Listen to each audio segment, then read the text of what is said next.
I'll be able to hang in there. What was the injury? My knee. Hey guys, Justin here, and what a disappointing week 4 by the Green Bay Packers. This is the second straight week that I'm looking back at the game with just disgust. Let's start with what went well. The offense put up 40 points, and 37 of those were in regulation. Jordan Love might have played his best game in his career, and he led a game-leading drive, a game-tying drive in regulation, and a game-tying drive in overtime. A big-time performance from your $55 million quarterback. Josh Jacobs easily had his best game of the season. The run blocking looked better, which he benefited from, and he had solid work in the passing game too. I complained about too much Emmanuel Wilson last week, but he is a really solid player, and he had a couple of big plays for the Packers on Sunday. Romeo Doubs has proved he's a go-to player both inside and outside the red zone, and he caught 3 touchdowns. Tucker Kraft is still doing his thing, and he missed 2 touchdowns by a total of 2 inches. Like I said, pretty much all of the offense was great. Micah Parsons was very good too. You might think he wouldn't have ended up on the good list, but he was credited with 10 pressures and he was being double and triple teamed all night. It also feels like he gets held on every single play, but the refs just won't call it every play. I want to mention that Matthew Golden had a 40-something yard catch. This is usually something to be excited about, but I think he stole a 70-yarder from Wicks. The spacing was obviously wrong on the play, and I don't know who exactly it was, but I'd guess Golden ran his route at the wrong depth. Let's move on to the bad. The Packers defense gave up 40 points, 37 of those being in regulation, but arguably it was really only like 31.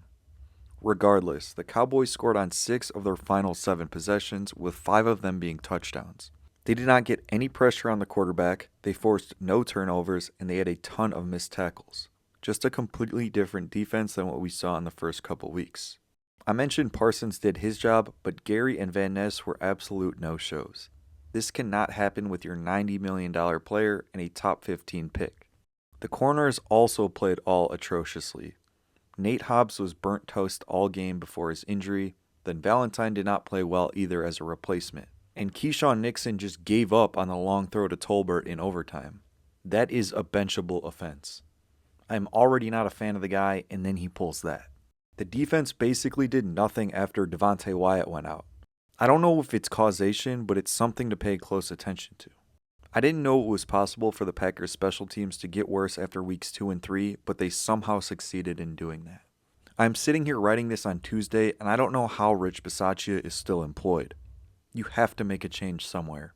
The Packers lose by 3 in a game where they had a blocked extra point returned for 2 points, a 3-point swing. That doesn't happen around the league. It's just inexcusable. Someone needs to be canned. Then, the Packers' kick return and kick coverage is just equally as awful. It felt like the average starting field position for the Cowboys was the 50-yard line.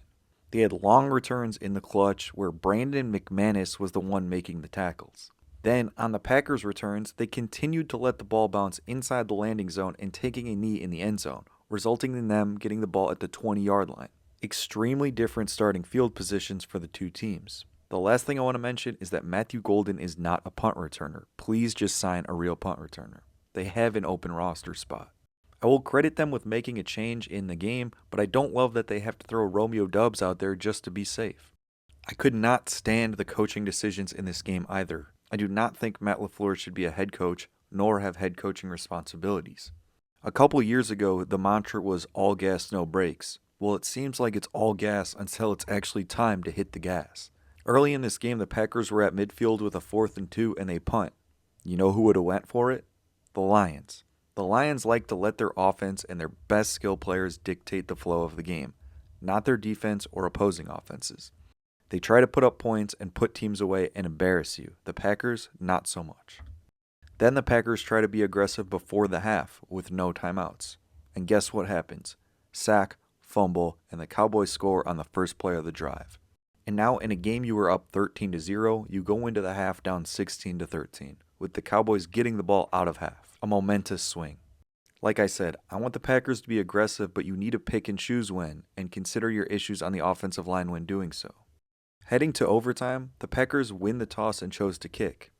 I don't know if there's a right or wrong answer here, but I would have wanted the ball.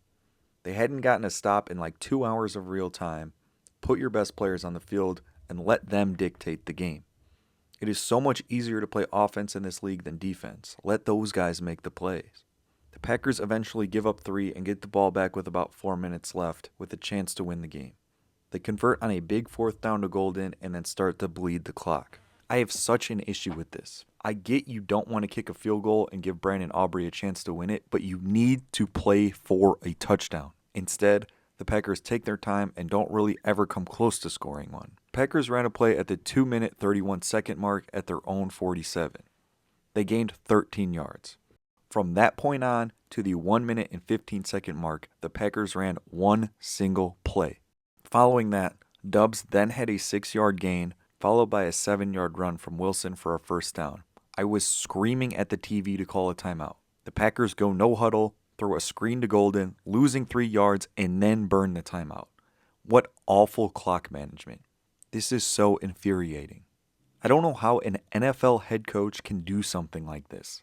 The next play, they take a check down, and then it was chaos. Instead of just spiking it, they go for the end zone, and luckily the ball is batted down with 1 second left. An absolute coaching disaster class in overtime. I tweeted this out. My number one takeaway from this game is that instead of going for the win, Matt LaFleur was more concerned with running clock and not giving the ball back to the Cowboys. Just absolutely loser mentality. I don't know if Dan Campbell is a good head coach or not, but I can guarantee this would not happen under him.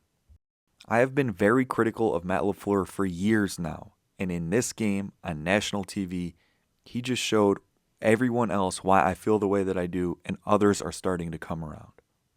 I don't think they win a Super Bowl under him. And then in the post-game presser, he goes on to say, "We need to be better, the play calling sucked. The same old with no change, and nobody ever asks him any hard questions." I want to point out that the Packers had leads of 10-0 and 13-0 in back-to-back weeks and went 0-1-1 in those games. The Packers also scored 5 touchdowns and made 2 field goals on Sunday, where the Cowboys scored 5 touchdowns and made 1 field goal, and somehow the game ended in a tie. That has to be some sort of record. The Packers are on bye in Week 5, and I usually hate early byes, but they need it. I don't think anything gets fixed, though, because I don't think most of the coaching staff is very good. They take on the Bengals coming out of the bye, and if this game is even remotely close, then we need to have some extremely serious conversations about this team.